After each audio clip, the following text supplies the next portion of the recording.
Hi friends, আজকের ব্লগটা এখন থেকেই শুরু করলাম। বাড়ি থেকে বেরিয়ে দক্ষিণা কালী মন্দিরের এখানেই ব্লগটা শুরু করলাম। আশা করছি তোমরা সবাই ভালো আছো, সুস্থ আছো। আমি এখন এক জায়গায় যাব, বেরোচ্ছি। আমি, দিদি, ডুগু সবাই মিলেই যাচ্ছি। ওই কথাই আছে না, ফুটো কলসিতে যতই জল দাও দিয়েই যাবে, কোনো দিন আর ভরবে না। এ হয়েছে তাই। একবার যদি জীবনে শরীর খারাপ ঢুকেই যায় শরীরে, ও কিছু না কিছু লেগেই থাকবে, কোনো দিন ছাড়বে না। আজ ওই রকম একটা দিন। ডুগু খুব একটা দুষ্টুমি করছে না। প্রথমে ভেবেছিলাম ডুগুকে নিয়ে যাব না, আমার সাথে হয়রানি করানোর কোনো দরকার নেই। তারপর ভাবলাম গাড়ি যখন করেছি ওকেও নিয়ে যাই, ও একটু ঘুরু করে আসবে। আর যাচ্ছি কোথায় জানো তো, তমলুক ডক্টর দেখাতে। তেমনি ভাবলাম ওখানে তো বর্গভীমা মায়ের মন্দির আছে, যাই সবাই মিলেই ঘুরে আসি। শরীর খারাপের মাঝে একটু আনন্দ করাও হয়ে যাবে, বাচ্চাটারও মন ভালো থাকবে আর নিজেদেরও ভালো থাকবে। ওই এক কথায় বলতে গেলে এক ঢিলে দুই পাখি মারা। শরীর খারাপের নাম করে ভালো একটা কাজ হয়ে যাবে যদি একটু শরীরটা ভালো থাকে। সবই হলো, বলা হলো না কি হয়েছে। কিছুই নয়, ঘুম হচ্ছে না, মাথা অসম্ভব যন্ত্রণা হচ্ছে, আর হালকা শ্বাসের প্রবলেম। মাঝে সাঝেই এরকম হয়ে থাকে, বেশ বছর খানিক পরে এরকম একটা প্রবলেম হলো। ফ্যামিলিতে সবার হার্টের প্রবলেম ছিল তো, তাই না একটু ভয়ই পাই বন্ধুরা। ওই জন্য একটুতেই চলে যাই ডাক্তারের কাছে। 1:30 না ডক্টর দেখানোর টাইম দিয়েছে, তাই হাতে বেশ অনেকখানি সময় আছে। 12টা বাজে এখন। তাই প্রথমেই না বর্গভীমা মায়ের মন্দিরে চলে এসেছি, ওখানে পুজো দেবো। আমার অবশ্য এটা নিয়ে সেকেন্ড টাইম হলো মন্দিরে আসা। মা এসেছে কিনা আগে জানি না, তাই মাকেও নিয়ে এসেছি। আর আমার বেশ ভালো লাগে জানো তো এই মন্দিরটায় আসতে। কিন্তু প্রসাদ আজকেও জুটলো না, কারণ অনেকটা টাইম ওয়েট করতে হতো। মিনিমাম আরও ঘন্টা খানিক ওয়েট করলে, প্রসেসিং ফলো করলে তারপর প্রসাদ পাওয়া যেত। যাকে তোমাদের সঙ্গে মায়ের মুখটা শেয়ার করি। অবশ্য যারা মেদিনীপুর আছো তারা তো জানবে বর্গভীমা মায়ের মন্দির। কাছে নিয়ে গিয়ে ভিডিও করা যেত, সবটা ভালোভাবে শেয়ার করা যেত, কিন্তু সবাই তো পুজো দিচ্ছে, তাই ওটা আর করলাম না। ডুগু আজকে কি শান্ত হয়ে আছে, একটুও দুষ্টুমি করছে না। আমার না ভীষণ একটা টেনশন কাজ করছে মনের ভেতর, তার জন্যেই না মুখটা ভীষণ শুকিয়ে আছে, একটুও কিছু ভালো লাগছে না।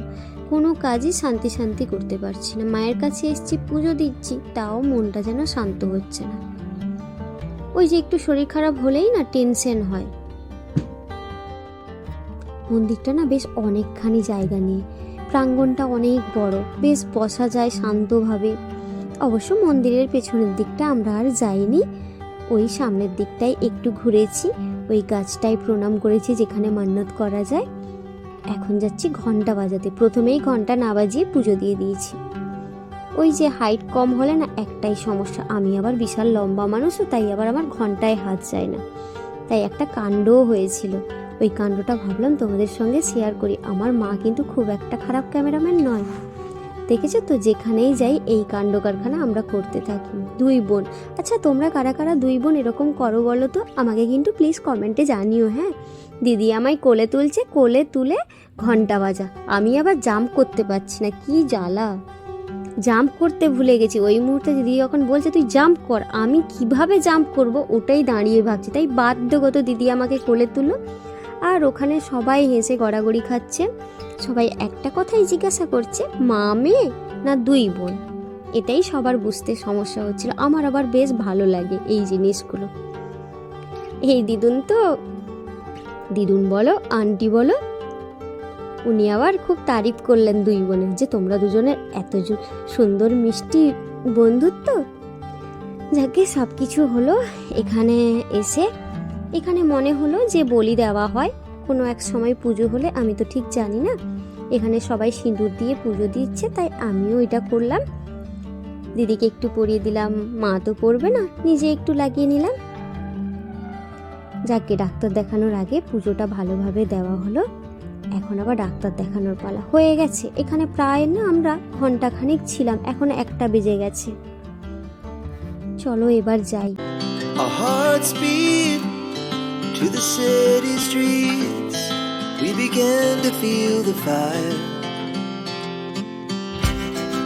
We rise like tall buildings as the chemicals they take us higher.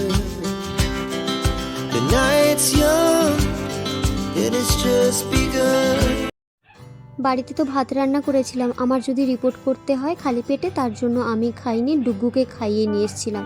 খুব দেরি হচ্ছে দেখে না খিদে পেয়ে গেছিলো, খেয়ে নিলাম। আর ডাক্তার দেখানো হবে 3টের সময়, বেশ কিছুটা সময় হাতে আছে।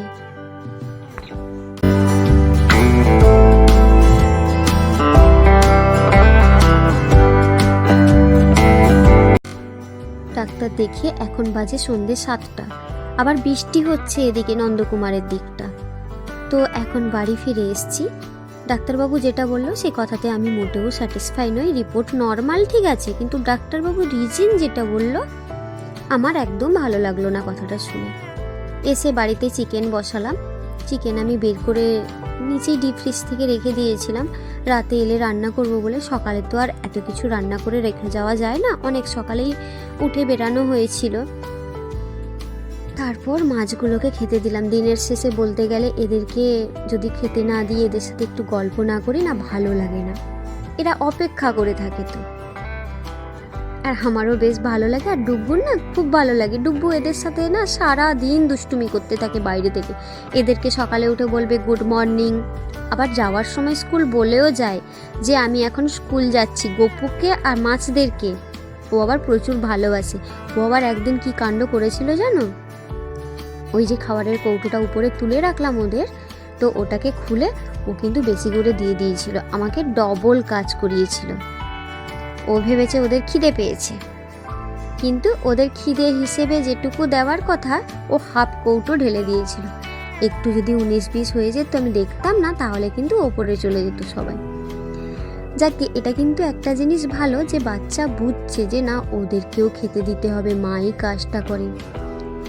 চোখ মুখ প্রচুর শুকিয়ে গেছে, রান্না শেষ, হালকা করেই করেছি।